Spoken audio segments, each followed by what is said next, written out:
మేము ఈ మధ్యకాలంలో రాసిన లేఖ వల్ల కేంద్ర ప్రభుత్వంలో ఒక కదలికి వచ్చి నేను కేంద్ర ప్రభుత్వానికి మిగతా దగ్గరలో కూడా ఒకవేళ మీరు తక్షణమే సిబిఐ విచారణకు ఆదేశం చేయకపోతే తొందరలోనే ఆందోళన కార్యక్రమాన్ని ప్రకటిస్తాం కాళేశ్వరం నుంచి అని చెప్పి వాళ్లకు సమాచారం పంపడం జరిగింది. దాంతో బెంబేలెత్తి ఈరోజు విచారణకు ఆదేశిస్తారేమో అని చెప్పి హడావిడిగా హరీష్ రావు గారు, వినోద్ రావు గారు ఢిల్లీకి పరిగెత్తి బీజేపీ నాయకుల కాళ్ళు పట్టుకోవడానికి ఈరోజు ఢిల్లీ పర్యటనకు పోయినరు.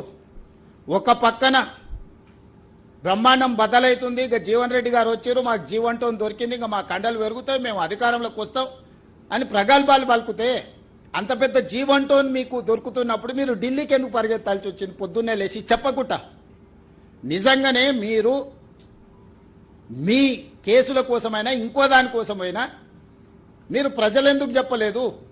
ఒక రాజ్యసభ సభ్యుడు, శాసనసభలో ఉపనాయకుడు, ఓ ఇంపార్టెంట్ లీడర్ ఢిల్లీ పర్యటన ఉంటే రహస్యంగా ఎందుకు పెట్టినరు? మీడియా కనిపెట్టి హరీష్ రావు గారు బీజేపీ వాళ్ళని కలవనికబోతున్నాడని మీడియా బయట పెట్టేట వరకు మీరు ఎలాంటి ప్రకటన చేయకుండా దాచిపెట్టినట్టే మీ ఉద్దేశం ఏంది?